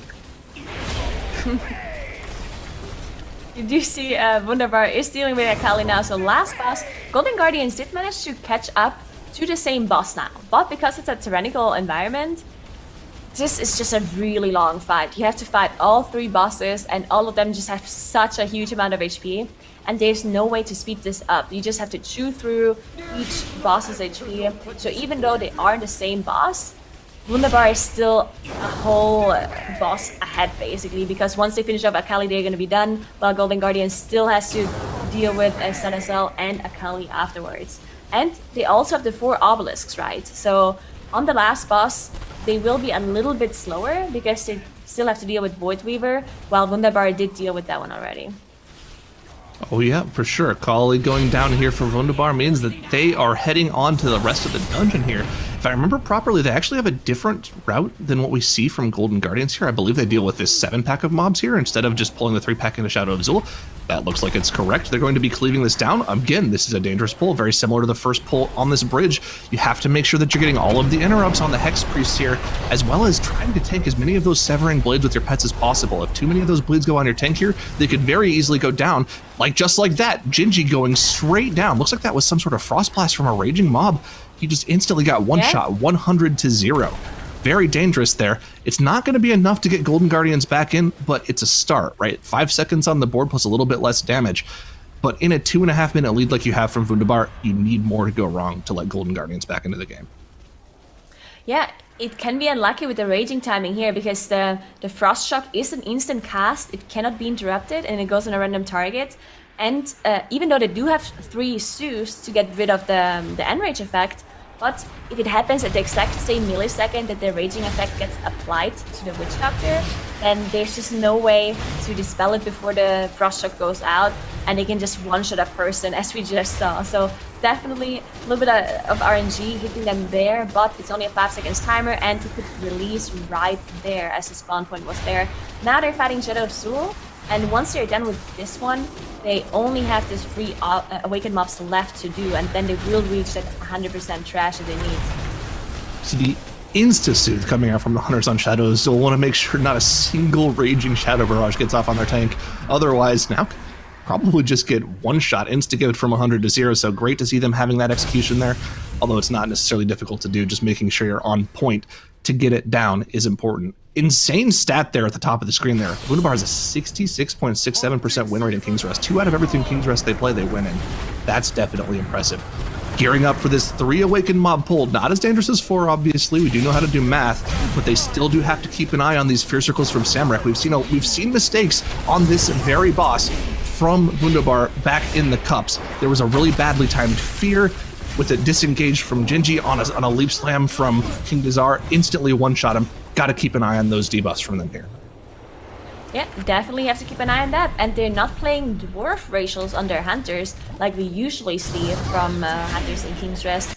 Dwarf racial is something you can use to get rid of the Fear debuff from Samrak, so not something they have available to them. They do have the Turtle to get rid of the Fear, and they also already use Zalia's Revival to dispel all the fears at once. But Revival down and Turtle down on Fragments. They still have it up on Gingy and Maris. Definitely want to make sure they use it in the correct moment. Because if you get feared into one of those hunting leaps by Reban or any other AoE damage that happens on this boss, it can definitely be very deadly.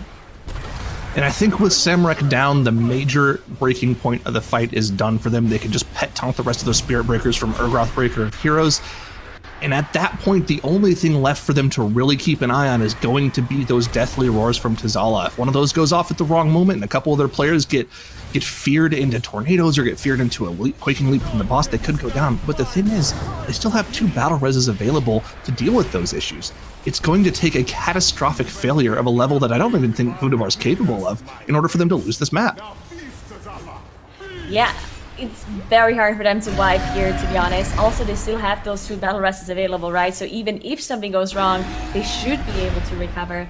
And as you can see, the percentage just say 96%, but it's indeed 100% because Shadow of Azul does not get counted onto this observer view here. But it did get accounted for them in game, so they do have the 100% trash that they need in this dungeon to win. So once they finish off King Dazar, they'll be done, as Golden Guardians just now engage King Dazar on their side. So it's too little too late. This wipe early on the dungeon just cost them so much time. But it's not over, as this is a best of 5. So after this win, they still need to win 1 more to win this grand final. Yep, the series isn't over after this map, regardless of who wins, so we still have more games coming afterwards, but you really have to hand it to WUNDERBAR. Coming back from that very scary Waycrest Manor, being able to play clean in King's Rest, which is one of the most mechanically difficult dungeons to deal with in terms of damage taken over time in the dungeon, you gotta hand it to them. They are the masters of King's Rest. And I also want to give it to Golden Guardians too. You can look at some of these timers. They're able to claw their way back a little bit into the dungeon and pull themselves to within 2 minutes of WUNDERBAR after losing 2.5 minutes at the start of the dungeon. It's definitely impressive, but it's just not going to be enough here, as WUNDERBAR just do not let up when they have that lead. and they're going to be taking this King's Rest and putting themselves in map point to take this entire tournament. There it is, last percent's winding down as WUNDERBAR, not too far from their best time that we've seen, getting a great performance in on King's Rest, and stats don't lie, they are absolutely phenomenal when it comes to this dungeon, and Dranos, they're one away from winning the grand finals here. Yeah, this is all going to come down to the next map and maybe the map afterwards, but that is the position we're in this tournament mathematically.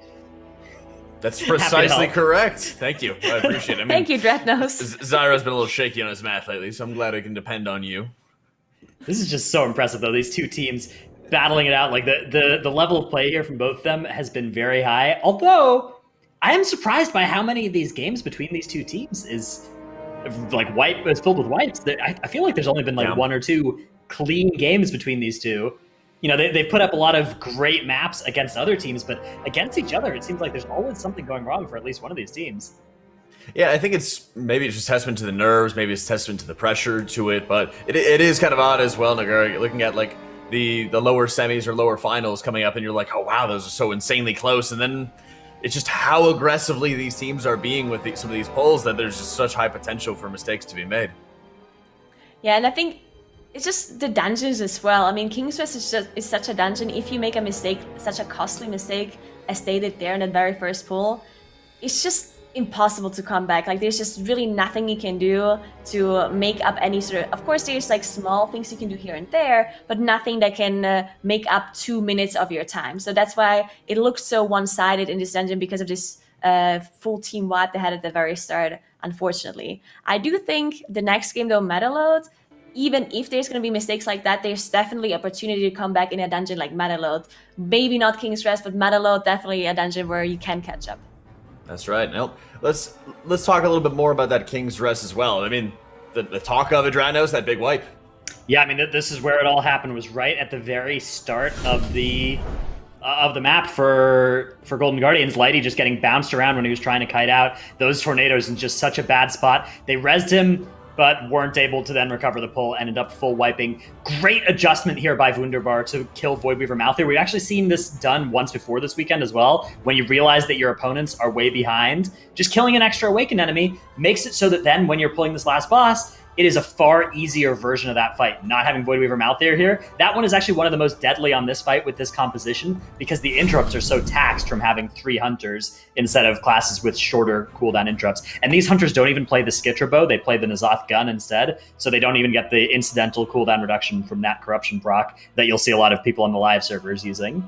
So why is that, Dranos? It's been the topic of constant debate. So part of it is here in the MDI servers, you just have access to actually anything you want. So you can play the N'Zoth gun at 485 with whatever corruption you want. And you're not in a situation like you were in the live servers until recently, where it was really hard to just find all the stat corruptions that you wanted to. However, even on the live servers, people tend to play the Skittish bow still. It tends to be a little bit better on single target, whereas once you start getting to full AoE situations, that's where you just need that cooldown reduction effect so much less, because you get all of it that you need from your rapid reload crate. Gotcha, okay. So as we're looking at it, MOTHERLOADE could be the final round of this tournament, Zyro.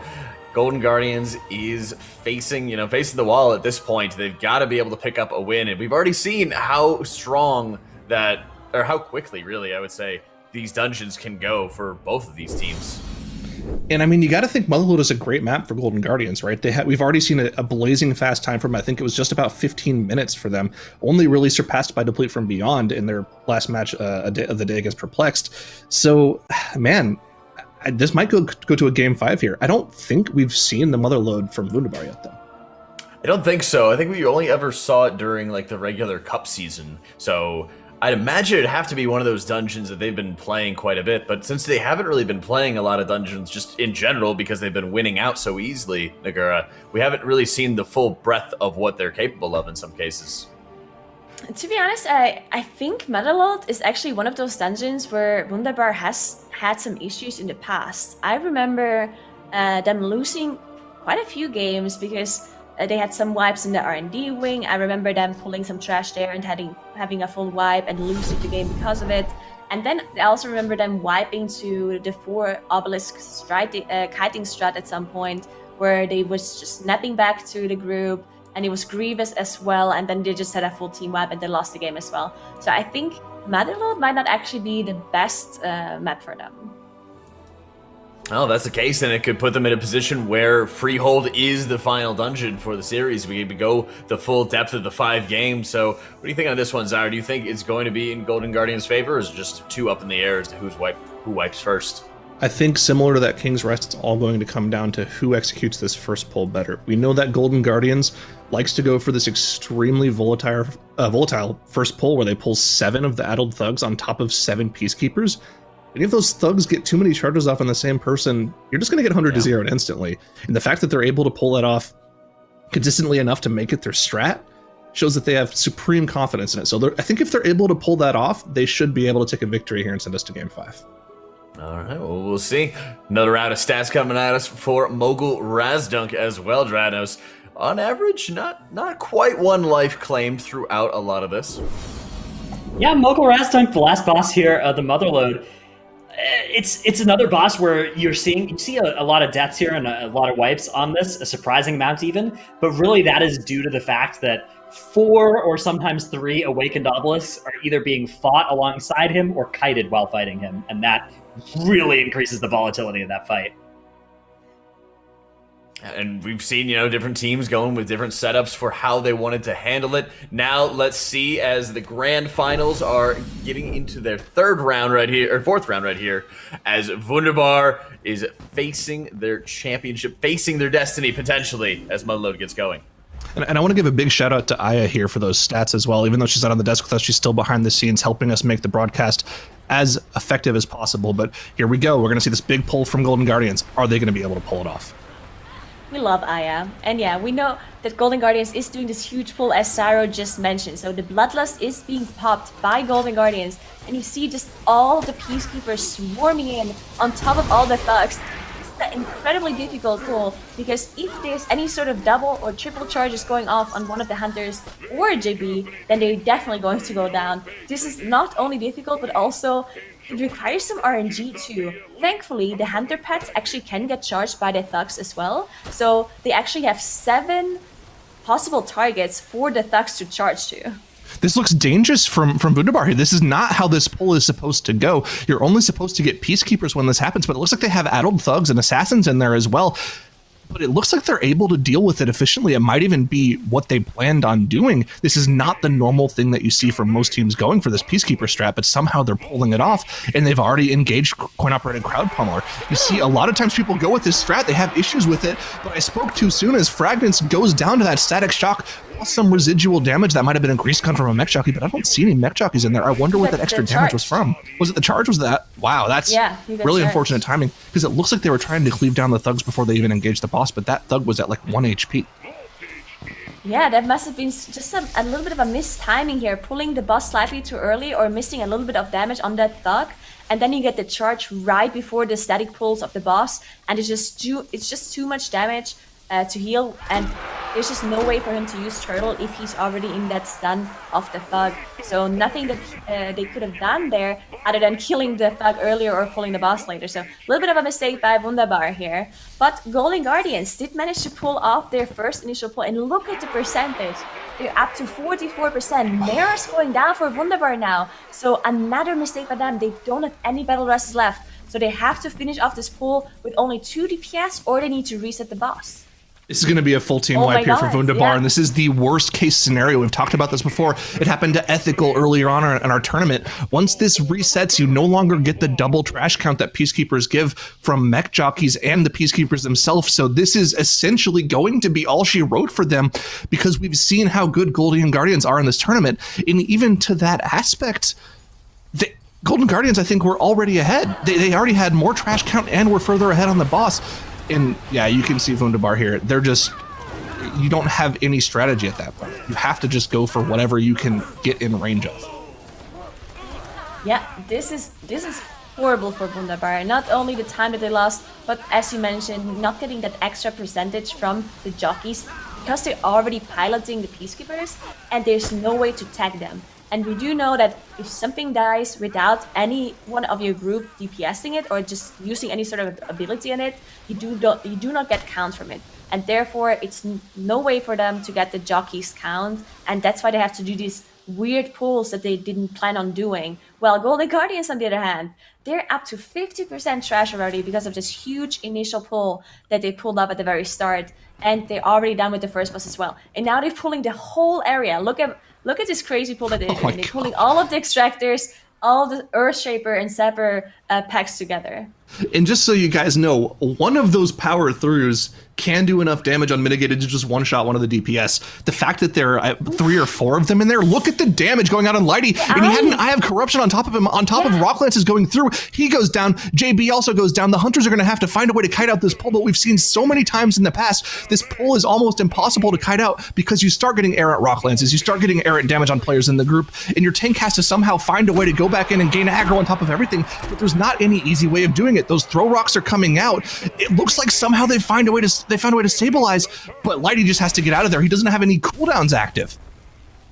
Yeah, there's just no way for Lighty to tank this anymore at this point. Lighty going down again. This might be a disaster. They're trying to finish it off, but Shakib is going down, JB is going down. This is just a chain reaction. They can't release because they killed the first boss already, so they do have to respawn there. But some of them are already resetting. You see them trying to cut it out and trying to stay in combat with it. They get the tags. They somehow get the tags before they reset. That's huge. That is huge. Yeah. Wow.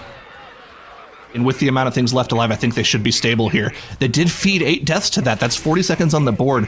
Fortunately for them, it looks like the mistake made from WUNDERBAR is going to be significantly worse than what they just did. But that was a very scary moment. If that pull had managed to fully reset there, we could be talking about a very close game here. Definitely. I mean, they did manage... I mean, that was so big that they got the tag before they reset, because otherwise they would have had to do that pull one by one. There was no way they could have done the same pull again. So thankfully they managed to not have the pull reset. They managed to just keep releasing, going back in. It amounted to 8 deaths, so definitely a time loss for them, but not having to do the same pull again is huge for them. And I think the biggest reason why Lighty actually went down here in this pull was because he had double or even triple corruption eye spawn on him, and having all of this damage from the ads going in on top of also getting the corruption damage was just too much for Lighty to handle. But thankfully they managed to recover, and now they're engaging Astaroth with some of the trash on top as well. Yep, and as difficult as this pull would seem, I think it pales in comparison to the first 2 pulls they pulled off in this dungeon. Yeah. It's still nothing to laugh at. You have to keep an eye on those Earth Ragers, which should be dealt with for the most part by the Conflict and Strife Major that Lighty is likely running, keeping everything Thunderclap rooted underneath the boss, which lets the Hunters easily beast cleave everything down. It looks like that's the play here, and wow, that's an incredibly efficient way to deal with that trash. And wow, they got Azeroth down to about 65% at the same time here. Yeah, very well done by Golden Guardians, and look how much trash they already have. They're up to 85% on their side. We do know that they're kiting the Obelisk, as far as I'm aware. I might be wrong on that one because we've seen some different strategies coming out of those teams. But no, it looks like they're actually playing the Obelisk with the last boss. So we saw them play 4 Awakened mobs with the last boss the last time around. So we'll see if they continue this strategy that they play the Awakened mobs with the last boss, or if they choose to change their strategy and kite them, because they're already up to 87%, meaning that if they would kill the Awakened mobs with the last boss, they're basically done with the trash. They just need very little on top. And actually, I spoke too soon. He's not running Conflict Major. He's running Nullification Major, so doesn't have that Thunderclap down. All they did is they just threw some bindings down, had a leg sweep come out from JB, and just cleaved everything down easily. That was incredibly impressive control and damage from Golden Guardians here. I gotta keep an eye on this here, as WUNDERBAR is on their heels. They do have significantly less trash percentage, but they haven't gone anywhere. They're still progressing in this dungeon, keeping the pressure on Golden Guardians here. They cannot sit here and rest on their laurels. They still have a lot of dungeon left. They have 2 bosses, as well as, like you mentioned, that 4 Awakened mob pull on top of Mogul Razdunk. That can go horribly wrong. Yeah, definitely. And WUNDERBAR, I mean, with only 47% of trash that they have at this point, they definitely have to deal with the trash between Rixa and the last boss, and then probably go with that kiting strategy. But yeah, definitely it's still a lot of trash for them left to do. And it is teaming, so each trash just gives a little bit less count because there's overall more trash available in the dungeon. And now Golden Guardians skipping to Rixa, we do see them just run through the trash and now using the Feign Death and Shadow Meld to be aggro. And I think they might need some more War Machines to pull on top of the boss, but then they should be done. So after these War Machines, they can just go to the last boss and they're done with their Awakened mobs that they're going to be pulling on top of the last. Yep, for sure. And this is the similar pull that we saw earlier from Golden Guardians here. The double War Machine on top of the boss, letting the hunters activate the rapid reload, getting that aspect of the wild cooldown up as efficiently as possible, making sure they do the most single target damage possible. This is going to make this single target Tyrannical boss last a lot less time. Of course, they have a lot of ways of dealing with Rixa Flux Flame. That Spell Reflect can do a lot of damage, but you got to keep an eye on Lighty here. He's taking a lot of damage from this trash. JB really has to focus some extra healing into him. They've got to be efficient with Propellant Blast, making sure they clear the platform for themselves, because that is the name of the game here on Rixa.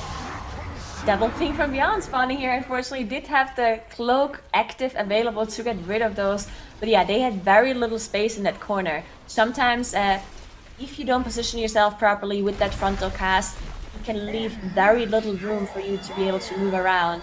And then on top of having the War Machines as well, it can be very dangerous. But they did finish off the War Machines now, and they only have Rixa left, which really shouldn't be an issue for them.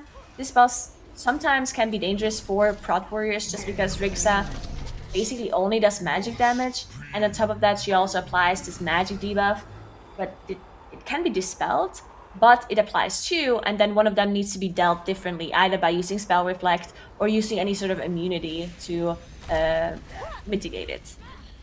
For sure, and not any issues at all coming out from Golden Guardians here on Rixa Flux Flame. Of course, we know that final percentage is going to come purely from the Awakened Obelisk they pull with the final boss, likely going to employ the use of that Awakened Obelisk skip. That debuff does a lot of magic damage to Lighty as we see the Monk Bubble coming out from JB to keep him alive. Didn't have the Spell Reflect available for that, but he should have it for this final one going out, which should finish off the boss for Golden Guardians here. WUNDERBAR still gearing up to do that same pull, the double War Machine pull on top of Rixa Flux Flame here, just kind of making sure they're going through the motions just in case something catastrophic does happen for Golden Guardians, putting themselves in a situation where they could eke out a win if that mistake happens. That's the correct play here, of course. When you're in the Grand Finals, you want to give yourself every opportunity to win. All eyes, though, are going to be on Golden Guardians as they move towards Mokul Razdunk and look to send this series to a Game 5. They're playing the Obelisk here, and I like this a lot because they know they're this far ahead. The last time they played MOTHERLOADE, I think it was yesterday, they played all 4 Awakened mobs with the last boss, but they know at this point we're far ahead. Not only is WUNDERBAR just now in Rixa, but they also still have so much trash left to do. So let's play it safe, go and play Samrak, because Samrak can cause so much issues on top of having all of the other Obelisks as well. So another safe play by Golden Guardians here, adjusting their strategy to have only 3 Awakened mobs to deal with on the last boss. Oh yeah.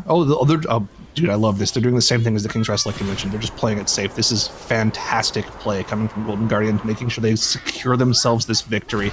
Both teams showing, I mean, we talked about it in the King's Rest, showing that level of respect they have for each other, knowing that they want to go for the 100% efficient play, making sure they win at all costs here and send this game to a Game 5 match, which should be a banger. We have Freehold coming up for our Game 5, but we're not quite there yet. Golden Guardians still needs to execute on this pull with 3 Awakened mobs alive. They do need to cleave down that Void River Mouth here quickly. They only have the 3 ranged interrupts as well as a tank interrupt to deal with it. The Bloodlust is popped, however, here. And this can be so dangerous because not only do you have the Awakened mobs, but the boss's abilities need to be dodged as well. You have the Gatling Gun go out, which can be really hard to dodge when you have the pools on the floor from the Blood of the Corruptor. And then on top of that, you have the Dark Fury, which is a huge area of denial. And then you also need to dodge the missiles from the boss. So definitely not easy task. And you see, this boss is really hard to move.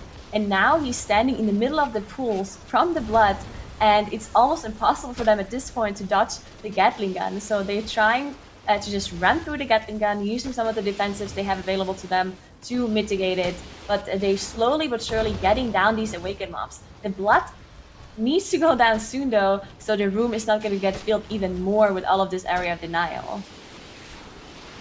Oh yeah, and of course, once the blood is down, the room clears up, everything becomes much easier to dodge, and I think that's the main danger of this fight gone here. Just got to keep an eye on those positions. JB getting hit by one of the, oh man, I don't know how that doesn't one-shot him there. You got to be punished for making mistakes like that in the grand finals, but fortunately enough for him, it doesn't end up happening. Don't have to waste that battle res, and they are able to somehow move through. And the important thing is they have their healer here. They're not going for the kite strat. They have that healing available for this intermission phase. We shouldn't see any deaths to those drill smashes, but we've seen issues happen on Mogul even with the healer here. Yeah, all they have to do is naturally dodge the smashes. They gotta call Dr. J and ask how that works. As they're now in the intermission phase, and yeah, intermission phase definitely can do a lot of damage. Not only do you have the smashes that just have a huge burst on them, but you also have these the mobs that you have to deal with. Usually we have Lighty just soak the mechanic that they're casting, the Heartseeker, so the damage dealers don't have to take that extra damage on them. But sometimes it can, sometimes they can jump in a weird position, and then it's really hard for the tank to soak both of them at the same time. But it looks like they dealt with one of them already, and then it shouldn't be as big of a deal. But you keep actually dropping incredibly low from that smash. Did manage to survive though with the acceleration that he had available. And this is crazy what's going on right here for WUNDERBAR. They're going all in on this strategy, but we know that they weren't planning on doing this strategy by looking at their gear. Usually when teams go for this strategy of kiting, they all have rebooting bit bands, which allow them to heal each other every 15 seconds, but they don't have that right now. They have the overclocking bit bands, which give them haste whenever they do certain things. We can tell just by looking at their gear that their strategy coming to this dungeon was not to have their healer kite the mobs, but they have to go for it here to give themselves any chance of coming back and winning this dungeon. That being said, Golden Guardians is already through the intermission phase. They're sub 20% on the boss right now with nothing but a little bit of a health bar standing between them and a game 5 in this grand finals series, and it looks like they've done it. They've pulled it off. Even though they had issues with that trash pack after the first boss, they were able to somehow put it all together and play well enough to send them to a game 5 in one of the best series I think we've ever had in the MDI. Oh, it is all tied up now as Golden Guardians takes the win in that MOTHERLOADE run with the last couple seconds start winding down on the clock, but not going to be able to do 50% in 5 seconds, so Golden Guardian takes the victory. And hey, we started talking a lot, Zyro, previously about gushing wounds, running versatile setups. That extra damage that JB took, almost died from. Hey, versatility was there to be able to save him. Yep. Yeah. Secret Infusion when he pops it with Rising Sun Kick, giving him a huge versatility buff, giving him 40-50% damage reduction fairly regularly. It's enough to save him, and make sure that you don't die to any of those, any of the damage that goes off at the very end, Ratnos. Yeah, I mean, that was close for sure. I think they may have still been okay even if he went down to that, but it would not have been ideal. Yeah, exactly, and especially when there's that much pressure on them, and they have a little bit of an idea of where their opponents are, but they really just got to make sure they're focusing on what they're doing. So very well played by them, and it puts us into a round 5, probably the closest and the tightest we've had for a grand finals in MDI, Nagura. I'm so excited to see a 5th game here in this series, and it's just so perfect that it's on a Freehold too, because Freehold is this dungeon we've seen so many times already. So many teams love playing Freehold, and they just refined their strategy from cup to cup, always just innovating, getting new strategies, and we always see different stuff coming out of the teams as well. I think to this day, people don't have the best strategy, right? There's not one strat that everyone plays, just like in some other dungeons. We see every team just have something different. Some of them are kiting double, some of them are playing them with the last boss, some are pulling trash on top of the last boss, some are not. So I really like Freehold as the deciding game in this best of 5 series. That's right. Before we get into it, let's start talking about some of those highlights and really just some of those deaths that came out as well, Dranos. Yeah, so the MOTHERLOADE is just so much relies in this dungeon upon that first pull being executed correctly. When you wipe on this very first pull of the dungeon into the first boss, it sets you back by such an absurd amount that even if something like what went wrong to Golden Guardians does go wrong, this size wipe, this size disaster for them is so small in comparison to the first pull going like that. So all in all, that's just really where WUNDERBAR fell so far behind. Credit to Golden Guardians here. like we said in the King's Rest, this strategy here of killing off an extra awakened enemy to make the last boss fight safer is so smart when you see that the other team has had such a big disaster. And that was all it took here for the Golden Guardians to force a Game 5. Game 5 in this matchup between these two teams in Freehold as the final game of Battle for Azeroth in the MDI, I could not have picked anything better.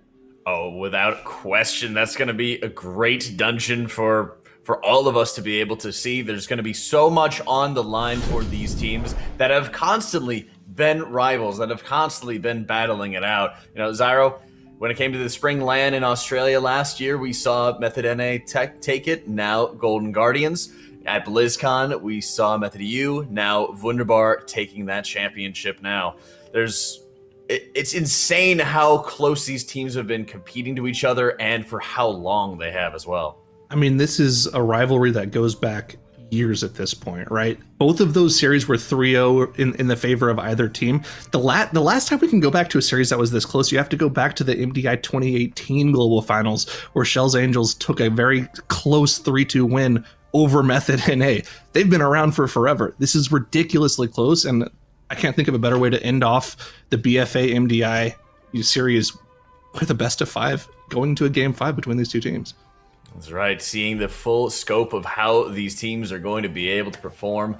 Checking out the maps, we've seen back and forth through tournament, and now Freehold with Fortified, Bolstering, Grievous going to be our decider. And oh my goodness, let's get some predictions out of this one, Dranos. Who you got to take it all? I think WUNDERBAR's got to be favored in this dungeon. I think their strategy's better, and I think that they're going to win. All right. Nagura, who you got? So we've seen both of the teams already compete in Freehold, and as Jadno said, WUNDERBAR did have the fastest strategy, so if both of them play perfectly and execute their strat properly, it should be WUNDERBAR that wins.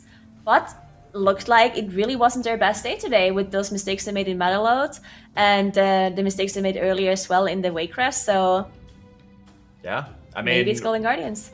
When we saw Golden Guardians take the win last year at Summer LAN, you know, we had talked to WUNDERBAR previously, and they said that they just weren't really feeling it. Unfortunately, we don't have them in person with us. So, Zyro, who you got? Do you think that they're having a bad day, or do you think they're going to be able to pull through on this?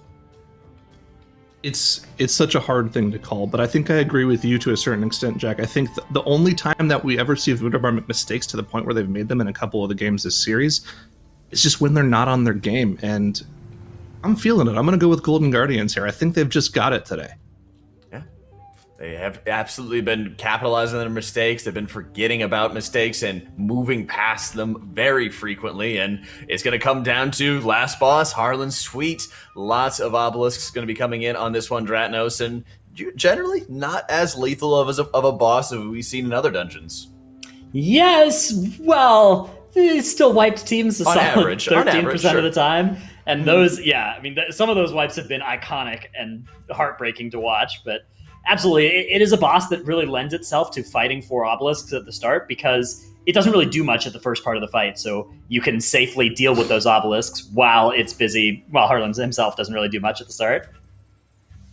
That's true. And, you know, we've seen just from the beginning how this dungeon, one of the first dungeons we've really been able to experience in BFA, has had so much experience, innovation, experimentation, everything going into it with how flexible teams have been, not only with Reaping over the years, but now with Awaken. It's all going to come down to this, our grand finals, with the winner taking home $150,000.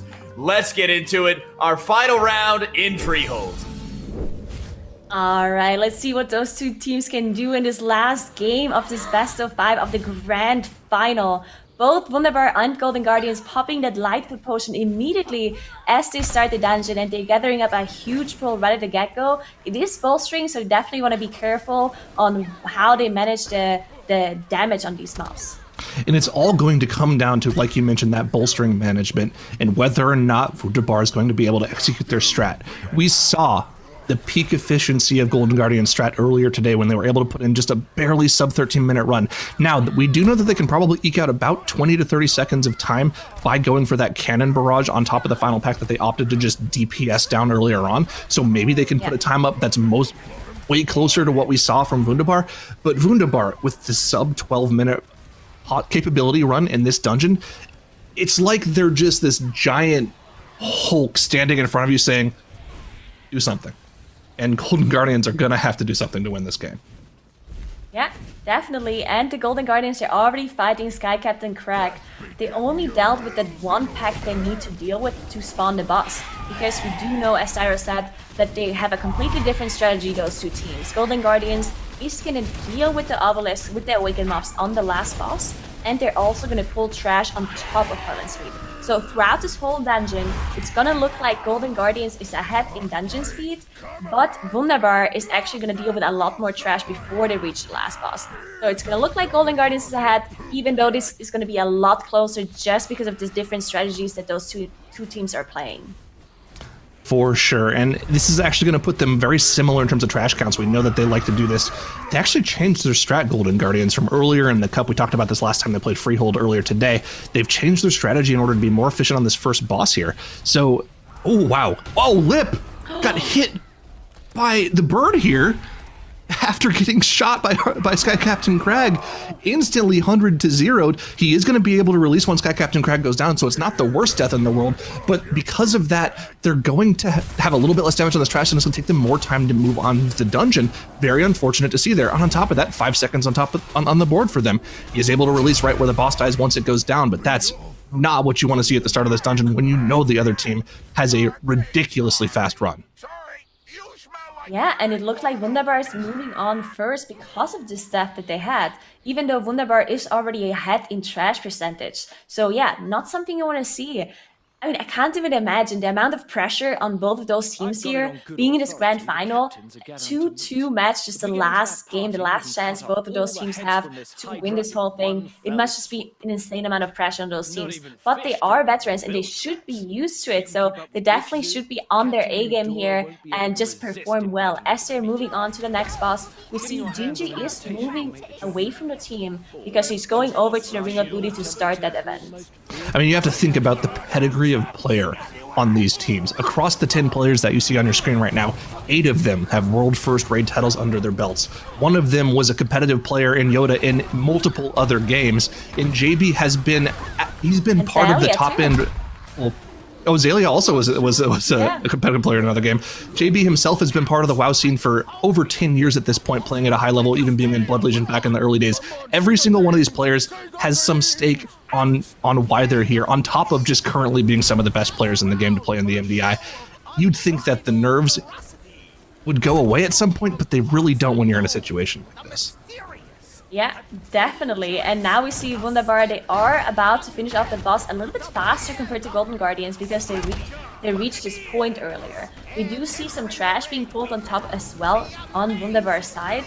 It is bolstering, so that's why they delayed the trash pull, and they still want to use the friendly effect that they get from this boss. You just get this buff that increases your damage, or it's a debuff that does damage to the mob. So that's why we do see the trash being pulled on top at the very end, even though it is bolstering. For sure, and you can see from both teams, somehow, some way, Golden Guardians managed to clean up their pull and finish it before WUNDERBAR. Must have been good RNG with Bad Brews there because they were definitely behind on boss percentage HP, but they managed to careen ahead here, and they're just getting ahead in the dungeon here. I feel like that's the only way they have a chance of pulling this off. We know that they like getting that extra trash percentage with Harlan Sweet later on, so even though they're 8% behind in trash, that's not going to be that big of a thing in the grand scheme of things. And this is exactly what they needed to have a chance of coming out ahead here. Going straight into massive trash pulls here, and actually a little different sort of way to do the pulls here. Usually we'll see teams go in and do the Ludwig pull like we're seeing from WUNDERBAR here, but it looks like for Golden Guardians, they hadn't quite spawned Ludwig yet, so we'll see if that's something that messes up their routing later on. Yeah, there was actually a little bit of a difference I noticed. So Gingy went to trigger the pick, and then he came back, and he also pulled the trash on top when he came back. And then before they finished off the trash, that's why I think Golden Guardians finished their boss and their pull faster, because Maris left before the pull was actually done to do the pick, and that's why Ludwig was already here as they got here. So tiny little things they actually are doing differently here between Wunderbar and Golden Guardians that change up their strategy a little bit. Golden Guardians, though, they are dealing with the trash faster. You can see they're up to 38% now, while Wunderbar is fighting those Crashers and Ludwig that, of course, do take longer to get down, but they also can leave a lot of percentage once they are done. Yeah, and of course the percentages shouldn't matter. You shouldn't keep too much of an eye on the percentage here because the differing trash pulls are just being done in different sequence here. It's really going to be about who deals with all of this trash around Trothak's room before the other one. So even though the percentages might be in favor of Golden Guardians now, and then it's now going to be in favor of Wunderbar since they've finished their trash pull, you really have to keep an eye on the overall progression here rather than just what that number at the right side of the screen says, or left side for Wunderbar rather. Ooh, very scary moment there for Gingy, but able to be healed up and not go down from that hook there. And wow, big AoE pull for both teams coming out here. Yeah, and you gotta look at the damage by the Prot Warriors. On some of those pulls, the Prot Warriors are doing close to the most DPS. Look at Lighty doing 200k DPS on some of these Crasher pulls. Just a lot of damage coming out of the Tank Warriors here as well. And you see the defenses being used, the turtles being used by Fragments and Gingy here at the very end, because when you do those kind of huge pulls, it can be so incredibly dangerous because of the bolstering effect. When you have 10 bolstering stacks on one mob, then any ability is going to one-shot you. That's why we see those immunities coming out of those hunters. And now they are about to engage Trothak, while Golden Guardians just now got done with Ludwig. Oh yeah. I mean, we got to keep an eye on it here because this is going to be what sets them apart here, how efficiently they're going to be able to deal with this trash here. Those two Crushers going on top of Trothak here are going to be the efficient engine that lets the Hunters do most damage possible, but they're already engaged in Trothak. I mean, like you mentioned, it's just pure dungeon progression here. I think whichever team ends up getting to the final boss first, regardless of strategy, is going to be the team that takes this series here. Obviously, Wunderbar has a little bit more of an advantage because they only have to worry about the boss itself, whereas Lighty? Golden Guardians are going to have to cleave the boss down. But Lighty has gone down at the end of the trash pull. That's an extra 5 seconds on the board, as well as the reawaken cast time.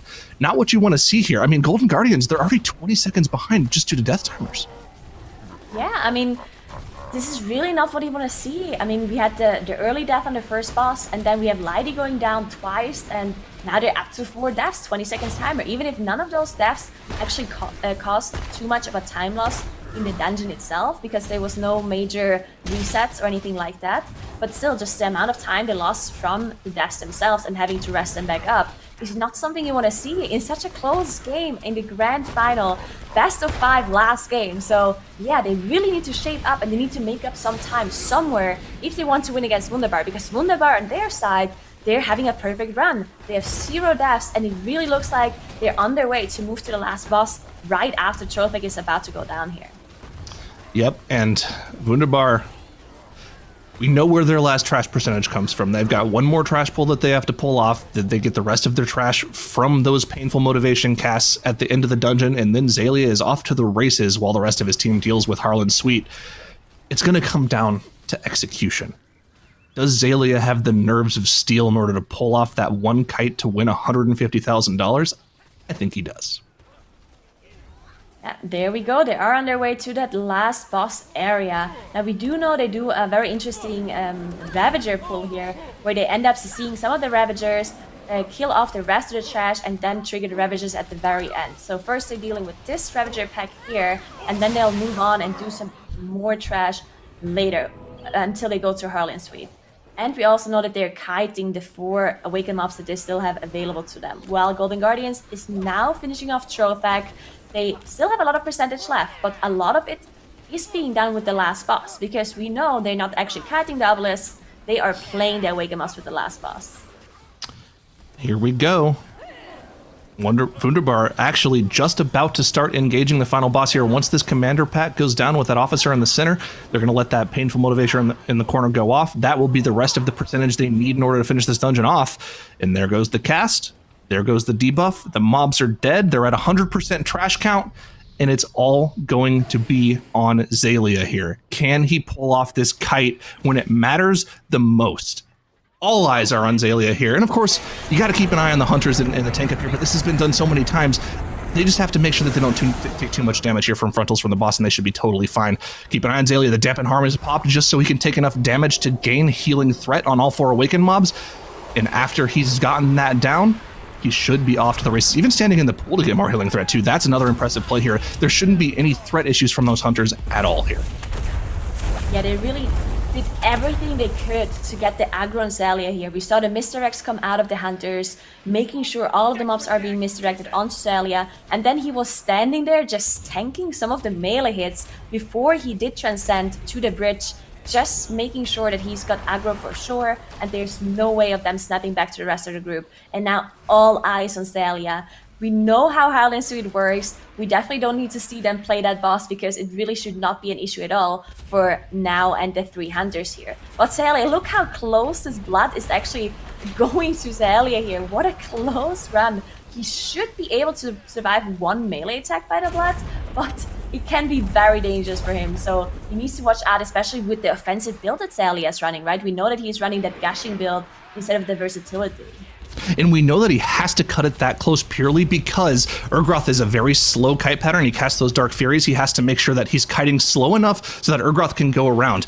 But all eyes right now are on Wunderbar as Harlan Sweet crosses that 30% threshold into the double damage execute phase. None of the hunters is in any major danger. Fragments does have a 3-stack of Grievous, but that's not going to have enough time to kill him with the boss now in that double damage phase. Wunderbar, Xaylia has pulled off the kiting strap perfectly for you here. All it's going to take is a little bit more damage to finish off this series, and it looks like we're going to have Wunderbar winning our final MDI Finals in this battle for Azeroth season. Wow. Flappable Wunderbar taking the Grand Finals victory, the 150